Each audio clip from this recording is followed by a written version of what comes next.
नमस्कार दोस्तों, फिर से आपका मैं स्वागत करता हूं अपने लोक भारती हिंदी इस चैनल पर। पिछले 2 तासिका से हम यह कविता देख रहे थे जिसका नाम है गिरधर नागर और इसकी कवियत्री है संत मीराबाई। पहले 2 पदों के कठिन शब्दों के अर्थ तथा भावार्थ आपसे लिखने के लिए मैंने कहा था, शायद आपने लिखे भी होंगे और शायद आपकी कोई परेशानी भी नहीं होगी। अब तीसरा और अंतिम पद संत मीराबाई का हम देखने वाले हैं। देखते हैं इस पद को। इस पद में कवयित्री संत मीराबाई, इनके मन में कौन से विचार आते हैं उन्हें हम देखते हैं। शुरुआत में ही उन्होंने कहा है, फागुन के दिन 4 होरी खेल मनारे, बिन करताल पखावज बाजे, अनहद की झनकार रे, बिन सूर राग छतीसु गावे, रोम रोम रनकार रे। अब देखिए, यहाँ पर भारतीय महीनों की विशेषता लेकर यह अंतिम पद लिखा गया है। जैसे हमारी मन की अवस्था होती है वैसी यह सृष्टि हमें नजर आती है और इसीलिए कहा भी जाता है, जैसी दृष्टि वैसी सृष्टि। इसका मतलब क्या है? देखिए, जब हमारा मन काफी प्रसन्न होता है तब यह सारी सृष्टि या यह जो सारी प्रकृति है वह भी हमें खुशी से भरी हुई दिखाई देती है। और ऐसी ही कुछ अवस्था यहाँ पर संत मीराबाई के मन की दिखाई देती है। संत मीराबाई ऐसा कहती है कि फागुन यह महीना यानी भारतीय महीनों में अंतिम महीना होता है फागुन का, और इस महीने की विशेषताएं भी होती है। प्रकृति में बदलाव होता है, अनेक प्रकार के त्यौहार होता है। ऐसा कहा जाता है कि रंगों का त्यौहार यानी फागुन का महीना, इसमें होली जैसा त्यौहार आता है और यह होली जैसा त्यौहार जब आता है तब संत मीराबाई जैसी कोई भक्त हो तो उसके मन की अवस्था भी यही हो जाती है। तो ऐसे रंग के उत्सव में, रंग के त्यौहार में, फागुन के महीने में यह होली का त्यौहार सिर्फ 4 दिनों का होता है। यहाँ पर संत मीराबाई ऐसा भी कहती है कि ये मनुष्य रूपी इस जीवन में, मनुष्य के जीवन में आनंद के दिन, खुशी के दिन बस 4 ही होते हैं, बहुत ही कम दिन होते हैं। तो ऐसे कम दिनों में क्यों ना हम आनंद को, हम खुशी को स्वीकार करें, बटोर ले। और उसी तरह से यहाँ पर संत मीराबाई कहती है कि फागुन के सिर्फ 4 दिन हैं, बहुत ही कम दिन होते हैं, बहुत ही कम समय मिलता है। आनंद को, खुशियाँ ये मनुष्य जीवन में बहुत ही कम रहती है। तो ऐसे फागुन के दिन में होली का आनंद तू प्राप्त कर ले, स्वीकार कर ले अपने मन से, संत मीराबाई कहती है। आगे वो कहती है, देखिए, बिन करताल पखावज बाजे, अनहद की झनकार रे। और संत मीराबाई इसके मन में अपने आराध्य दैवत श्री कृष्ण की छवि बसी हुई है और वो कहती है कि ऐसे दिन में कई लोग करताल पखावज बजाते हैं और इस होली के त्यौहार का आनंद उठाते हैं। करताल, इसका मतलब ताली की ध्वनि, जो हम ताली बजाते हैं उसकी ध्वनि। पखावज एक वाद्य का नाम है और अनहद का मतलब है ब्रह्मनाद। तो यहाँ पर संत मीराबाई कहती है कि फागुन के इस दिनों में सिर्फ 4 दिन ऐसे हैं कि जिसमें हमें सारी खुशियाँ बटोर लेनी है। और तब वह कहती है कि बिन करताल पखावज बाजे, कोई भी ताली नहीं है, कोई भी वाद्य नहीं है, और बिना वाद्य के, बिना ताली बजाए हुए उसके मन में एक प्रकार का ब्रह्मानंद पैदा हुआ है, बहुत ही बड़ा आनंद उसे प्राप्त हुआ है।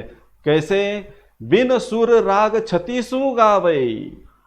मीराबाई कहती है कि मैं अज्ञानी हूँ, सूर राग किसे कहते हैं मुझे नहीं मालूम। 36 प्रकार के राग होते हैं, लेकिन उसमें से एक भी राग मुझे नहीं आता, एक भी सूर मुझे मालूम नहीं है। फिर भी मेरा रोम रोम गाना गा रहा है, खुशियाँ प्रकट कर रहा है।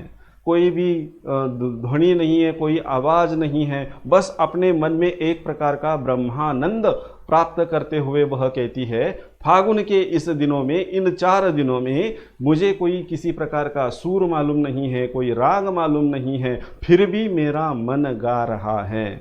अपना सब कुछ श्री कृष्ण के प्रति निछावर करते हुए, उनके चरणों में अर्पण करते हुए जब कोई भक्त गाता है, तब भले ही उसको कोई राग स्वर की कोई ज्ञान उसको नहीं है, फिर भी वह जो भी गाता है अपने मन से गाता है, अपने हृदय से गाता है, और यह उसका गाना बड़ा ही सुंदर होता है। जो राग नहीं जानता, जो सुर नहीं जानता, लेकिन अपने मन में आराध्य दैवत की जो छवि बसी हुई है, अपना सब कुछ उसको अर्पण करते हुए जब हम उनका नाम लेते हैं, तब हमारा रोम रोम, संत मीराबाई कहती है कि मेरा रोम रोम गाना गा रहा है और अपने आराध्य दैवत को, प्रिय को याद कर रहा है। क्योंकि अभी फागुन के सिर्फ 4 दिन हैं और होली के इस दिन में मेरे साथ होली खेलने के लिए कौन आने वाले हैं? मेरे आराध्य दैवत आने वाले हैं। और इसीलिए वो कहती है कि बिना सुर राग के ज्ञान के भी वह अच्छी तरह से गाना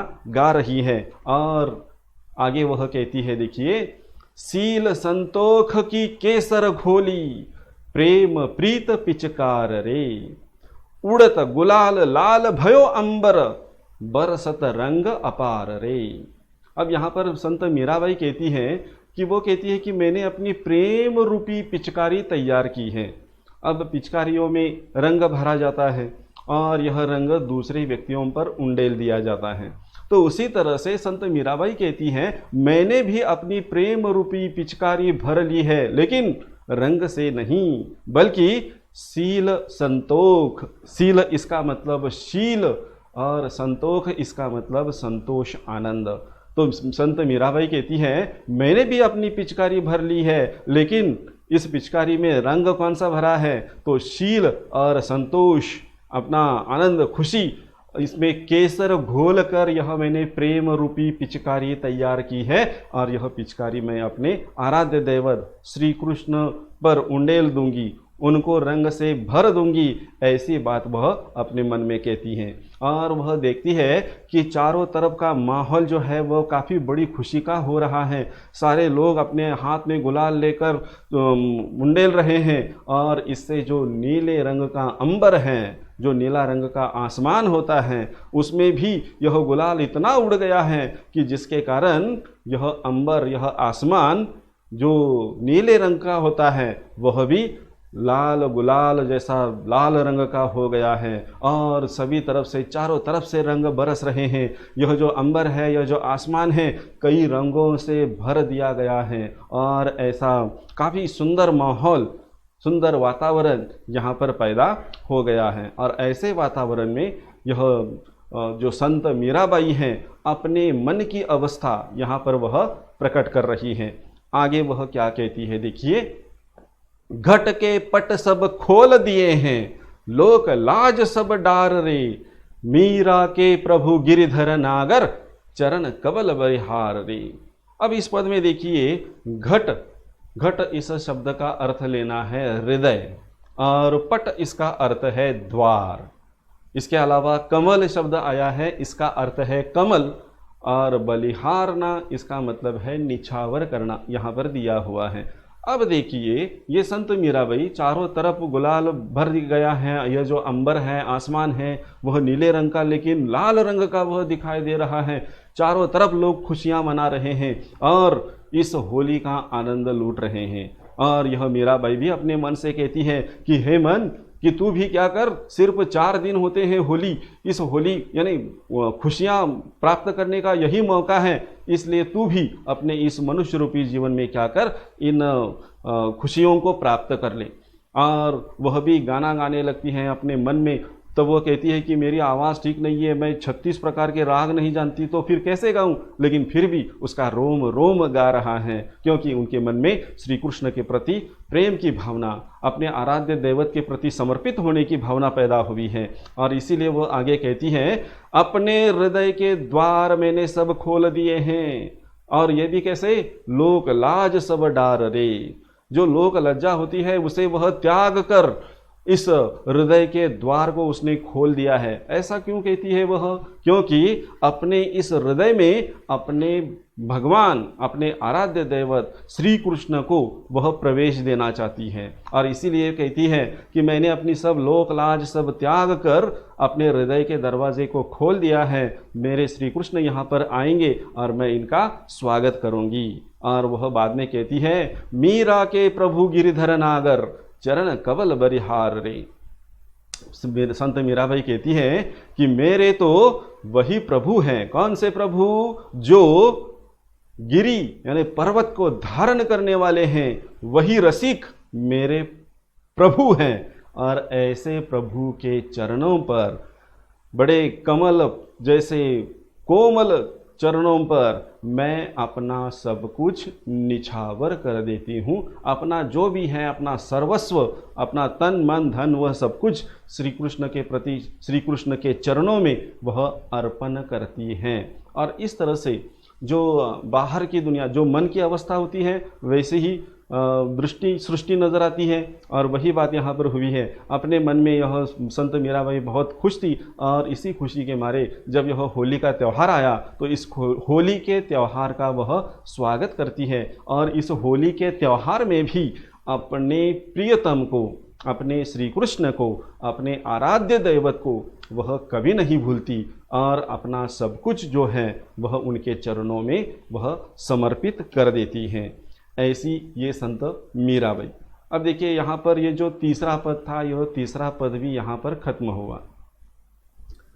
इस वीडियो को मैं एक ही हिस्से में बना सकता था, लेकिन सिर्फ आपकी समझ में आना चाहिए। और जितना हम इन पदों को अलग अलग करके पढ़ाएंगे वैसा उतना अच्छा है, क्योंकि कठिन भाषा है, बच्चों की समझ में नहीं आती। और इसीलिए इसे अलग अलग करके मैंने आपके सामने प्रस्तुत किया है।